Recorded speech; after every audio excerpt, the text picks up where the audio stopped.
ಮುಜ್ತಬಾ ಖಮೇನಿಗೆ ಸಾವಾಗಲಿ ಎಂದ ಇರಾನ್ ಜನತೆ. Iran supreme leader ಮಗನ ಉತ್ತರಾಧಿಕಾರಕ್ಕೆ ಜನಾಕ್ರೋಶ. ಇರಾನ್ ಮೇಲೆ ಅಮೆರಿಕ ಇಸ್ರೇಲ್ ಜಂಟಿ ದಾಳಿ ನಡೆಸಿದ್ದು ಇರಾನ್ನ ಸುಪ್ರೀಂ ಲೀಡರ್ ಅಯಾತೊಲ್ಲಾ ಅಲಿ ಖಮೇನಿಯ ಹತ್ಯೆಯಾದ ವಿಚಾರ ನಮಗೆಲ್ಲ ಗೊತ್ತೇ ಇದೆ.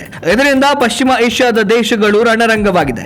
ಈ ಮಧ್ಯೆ ಇರಾನ್ ದೇಶದ ಸರ್ವೋಚ್ಚ ನಾಯಕನಾಗಿ ಅಯಾತೊಲ್ಲಾ ಖಮೇನಿಯ ಪುತ್ರ ಮುಜ್ತಬಾ ಖಮೇನಿ ಆಯ್ಕೆಯಾಗಿದ್ದಾರೆ. ಆದರೆ ಮುಜ್ತಬಾ ಆಯ್ಕೆಯಾಗುವ ಮೊದಲೇ ಟೆಹರಾನಿನಲ್ಲಿ ಜನಾಕ್ರೋಶ ಭುಗಿಲೆದ್ದಿದ್ದು ಮುಜ್ತಬಾಗೆ ಸಾವಾಗಲಿ ಎಂದು ಟೆಹರಾನಿನ ನೆರೆಹೊರೆಯ ನಿವಾಸಿಗಳು ತಮ್ಮ ಕಿಟಕಿಗಳಿಂದ ಘೋಷಣೆಗಳನ್ನ ಕೂಗ್ತಾ ಇರುವ ವಿಡಿಯೋವೊಂದು ಈಗ ಸಾಮಾಜಿಕ ಜಾಲತಾಣದಲ್ಲಿ ವೈರಲ್ ಆಗಿದೆ. ಖಮೇನಿ ಸಾವಿನ ಬಳಿಕ ಯುದ್ಧದಲ್ಲಿಯೂ ದೇಶವನ್ನ ಮುನ್ನಡೆಸುವ ನಿಟ್ಟಿನಲ್ಲಿ ಖಮೇನಿಯ ಉತ್ತರಾಧಿಕಾರಿಯನ್ನ ಆಯ್ಕೆ ಮಾಡಲು ಇರಾನ್ ಆಡಳಿತ ತಜ್ಞರ ತಂಡವನ್ನ ನೇಮಿಸಿದ್ದು, ಸದ್ಯ ಖಮೇನಿಯ ಎರಡನೇ ಪುತ್ರ 56 ವರ್ಷದ ಮುಜ್ತಬಾ ಖಮೇನಿಯನ್ನ ಇರಾನ್ನ ಮುಂದಿನ ಸರ್ವೋಚ್ಚ ನಾಯಕನನ್ನಾಗಿ ಆಯ್ಕೆ ಮಾಡಿದ್ದಾರೆ. ಯಾರಿ ಇರಾನ್ನ ಹೊಸ supreme leader Mojtaba Khamenei? Mojtaba Hosseini Khamenei Ayatollah Ali ಖಮೇನಿಯ 6 ಮಂದಿ ಮಕ್ಕಳಲ್ಲಿ ಎರಡನೇ ಪುತ್ರನಾಗಿದ್ದಾನೆ.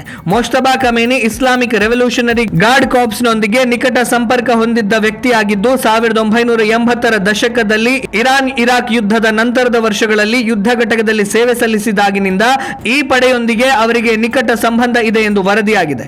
ಇನ್ನು ಮುಜ್ತಬಾ ಖಮೇನಿ ರಾಜಕೀಯ ಸಿದ್ಧಾಂತ ಹಾಗೂ ಅವರ ನಡೆ ಅವರ ತಂದೆ ಅಯಾತೊಲ್ಲಾ ಖಮೇನಿಗಿಂತ ಭಿನ್ನವೇ ಎಂದು ನೋಡೋದಾದ್ರೆ ಇವರೂ ಸಹ ಹೆಚ್ಚು ಕಡಿಮೆ ಖಮೇನಿ ಮಾರ್ಗವನ್ನೇ ಅನುಸರಿಸುತ್ತಾರೆ. ಈ ಕಾರಣಕ್ಕಾಗಿಯೇ ಇರಾನಿನ ಜನತೆ ಹೊಸ ಖಮೇನಿಯ ಆಯ್ಕೆಗೆ ವಿರೋಧವನ್ನ ವ್ಯಕ್ತಪಡಿಸಿದ್ದಾರೆ ಎನ್ನಲಾಗಿದೆ.